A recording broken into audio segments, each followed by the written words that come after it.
Hello everyone, welcome back from another long break from Jujutsu Kaisen. I've really been interested to see what happened after the cliffhanger from chapter 258 where Sukuna pulled out Furnace, or Fugo, however you want to call it, against Yuji. And we all know what happened the last time that he used that attack in Shibuya. So I'm excited to see what happens next. If you want to see more stuff, manga stuff, related stuff, I keep saying stuff, sorry. Please like the video, subscribe if you want to see more stuff. It really does help it out. And let's get right started. Surprisingly, the chapter starts off with a flashback during the 1 month time skip training with Yuji training with Big Bro Chozo and Kamo, which is really surprising to see. Nice to see that he's appearing. He's not completely useless.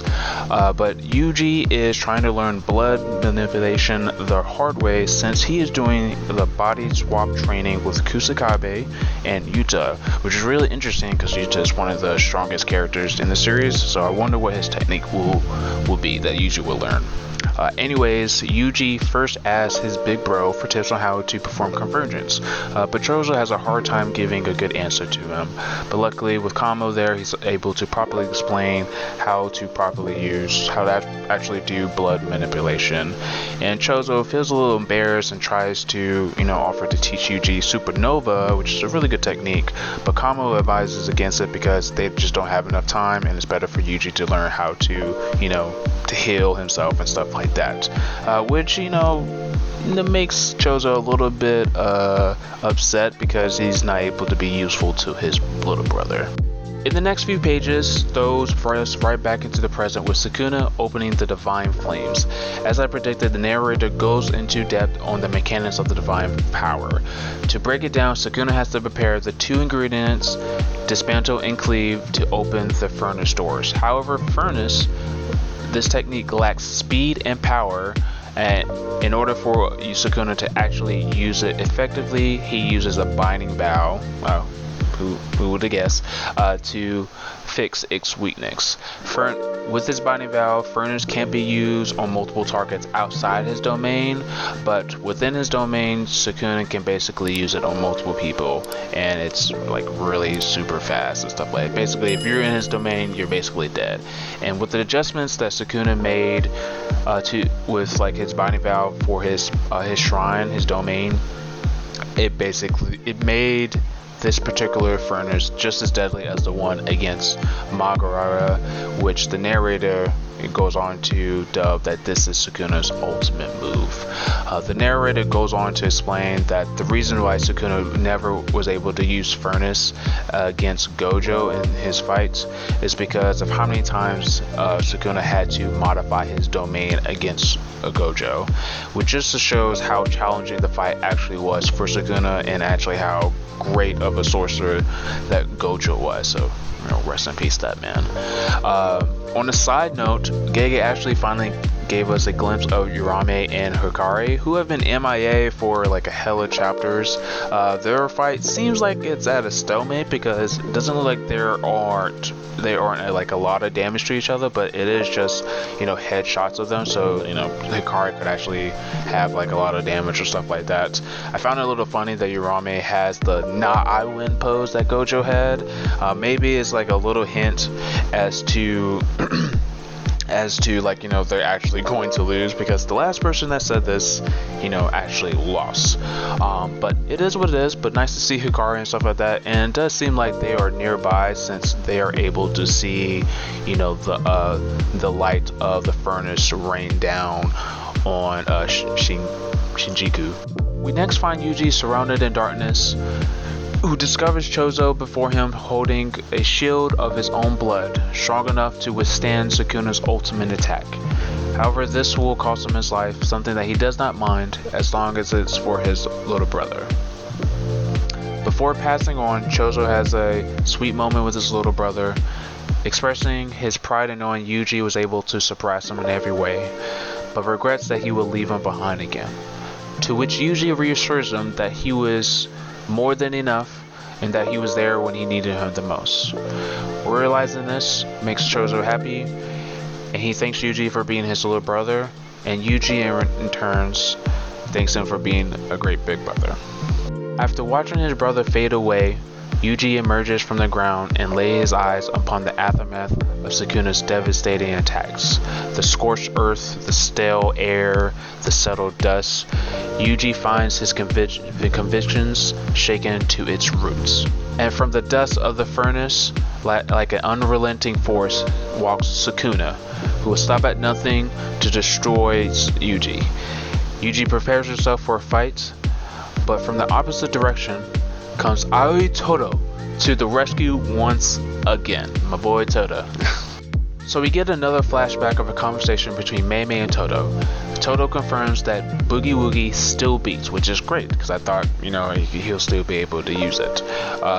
They create a plan where they would use Mei Mei crows to teleport people with Toto's technique out of Sukuna's domain, which if you weren't paying attention in the last chapter, they show crows just as Sukuna activated his domain. So it looks like the plan actually went into effect or was actually doable. The two agree not to tell Yuji of their plans since he and Sukuna are still connected even though that they're separated, since they both inhabit the same body, and Yuji is technically sort of like Sukuna.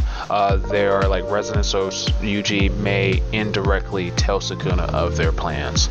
And they also alluded to another plan that they have with Yuta that they didn't really go into depth, but during the 1 month, Toto and Yuta was training together. Toto fine-tuned his technique, so it looks like he's definitely got that working because he's there in the fight.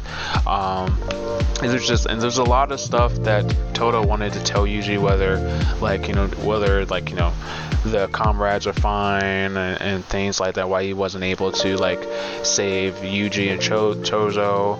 There's just so much stuff that Toto wanted to tell, but all Toto could tell Yuji is that everyone's most likely fine, which was more than enough for Yuji to forge ahead with his brother against Sukuna, who right now, after performing this ultimate technique, is in a state where he can't use his technique.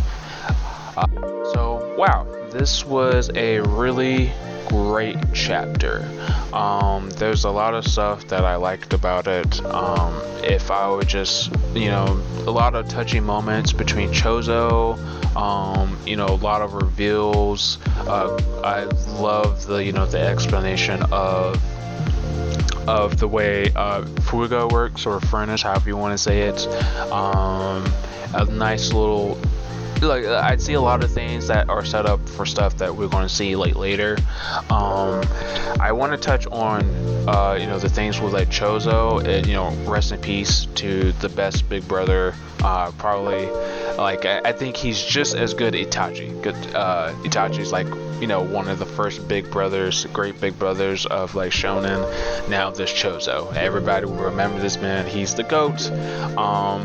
That first page in this chapter, I know most probably, for me personally, I mean, other than it confirming Yuta was there for the body swap,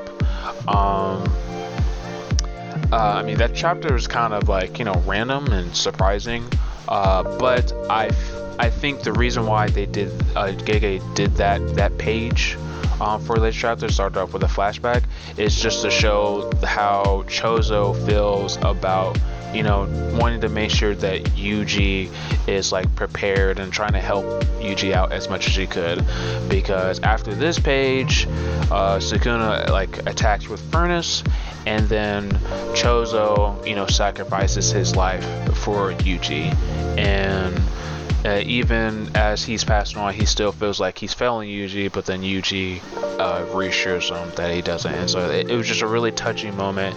And shout out to the GOAT Chozo. We definitely will miss you. And I think it's kind of interesting.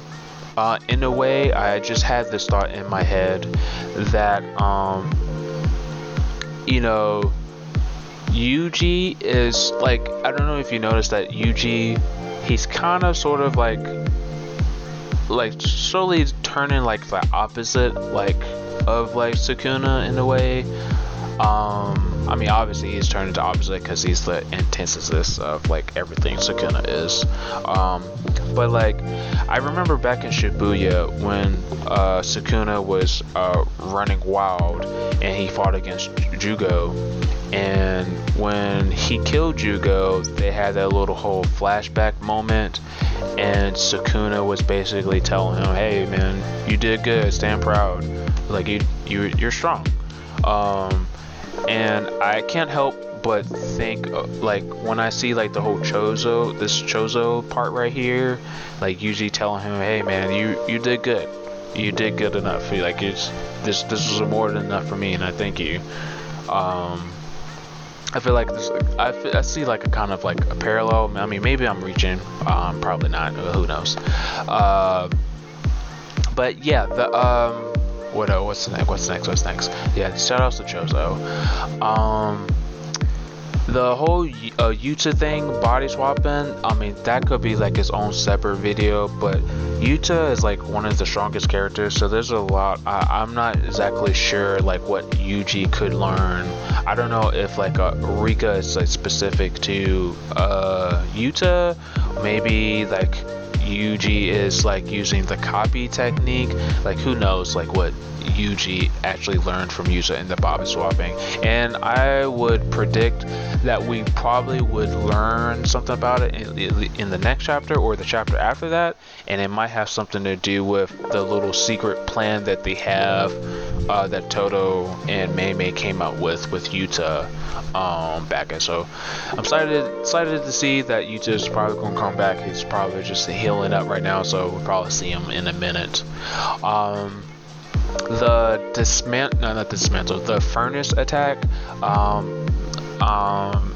I had predicted it was probably something about like the curse realm or something like that, and Sukuna was accessing the curse realm, but turns out it was just an expansion of like his technique, which is honestly pretty cool. It's even greater than like Sukuna like accessing the curse realm to like be able to use this ability, because it just seems like, because the shrine, the Sukuna's domain, the shrine is considered like, you know, the impended like the all powerful technique, like that all domains expire to, and it just feels like Sukuna was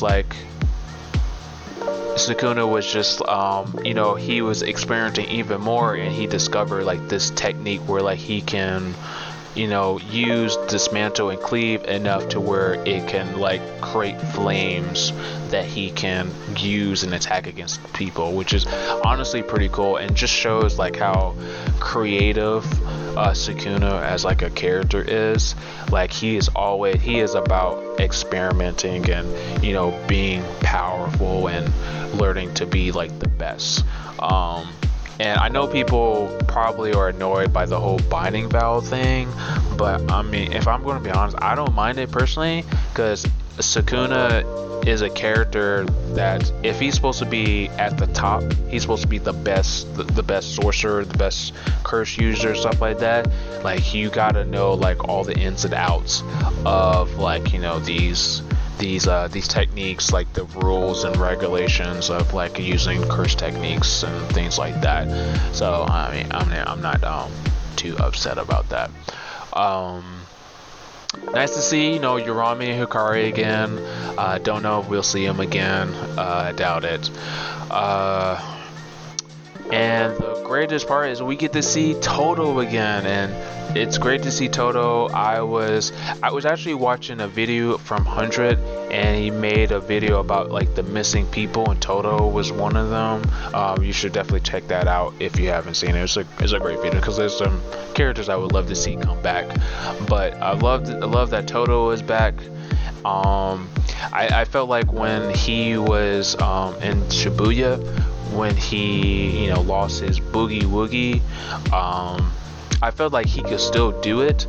I think he just limit to like his boogie woogie, just limiting to like, you know, clapping his hands, because as we all learned from JJK over time, that a sorcerer is only limited by their mindset and their imagination. If you expand your mindset from like what you have, then you can do like great things. So like Megami is like one of those characters where like he was able to use a domain. He was just like, fuck it, I'm just use my domain, who cares. But yeah, it's great to see Toto. It's great to see his relationship with like Yuji, like how much Yuji trusts this man Toto, where it's like just everyone is most likely fine. Like it's just funny, he says everyone is most likely fine, or like everyone is fine, or something like that. Yuji's like, okay, I'll take that. I'll forge on and like let's fuck up this man Sukuna. And it's interesting that Gege noted that Sukuna is in a state where he can't use this technique. So I really feel like, I don't know, it's just I'm not sure. Like it's crazy that this fight with Sukuna has gotten to a point where like it may seem like Sukuna is like on the like he's on like the defensive here, and honestly he is, because he had to use his last resort attack, and he really only killed like one person, to be honest, with the attack. And but I just keep thinking that Sukuna still has something up his sleeve. Like even though he can't use his technique, like Sukuna will somehow survive. But yeah, I don't know if any of you guys noticed, but this kind of feels like, or I mean honestly we're near the end obviously, but this kind of feels like the fight against like Yuji's fight against like Mahito, where like Yuji lost Nobara. At least I don't know, he may or may not have lost. I don't know, it's not confirmed, or it is confirmed, I'm not sure. I'm not going to argue that, but he lost like Nobara and Nanami like in succession, and like everything that happened with Sukuna killing all those people in Shibuya. Like so much stuff happened to like Yuji where he's at a point where he's like his mind broke, but then all of a sudden Toto comes up and picks him back up and tells him, hey man, these guys that passed on, they left something to you to carry on their wills and their dreams and stuff like that, and yada yada and all of that shonen stuff. And Yuji just picks himself up and like becomes a cog in the everlasting wheel of sorcerers versus curses. And this thing with Sukuna just now after Chozo dying, it's just the same thing that happened. I thought that was interesting, where like Yuji was having his convictions that he forged back in Shibuya being shaken again and wavering, but then out comes Toto again to like reassure him and like like forge, like get him the forge on ahead. And I think it's really great. I really love that part. I think it's great. But what do I expect in the next chapter? Expect a fight with like obviously with Toto learning like his whole boogie woogie, maybe a little bit of stuff about like his secret plan with like Yuta, maybe to see something about hopefully to see like Yuji use more blood manipulation techniques, and maybe to see him whatever he learned with Yuta, which is interesting. Maybe we'll make like a video of like what could Yuji possibly use against like Sukuna, what he learned from like Yuji. But that is it. Thank you so much for watching the review. I hope you guys enjoyed the video. I really enjoyed like going over everything. I'm doing something different with this video. If you want to see more stuff, like the video. Tell me what's your favorite part of chapter 259, and what do you expect in like chapter 260. And don't forget to subscribe as well. Thank you guys so much for tuning in. You guys have a great day. Bye.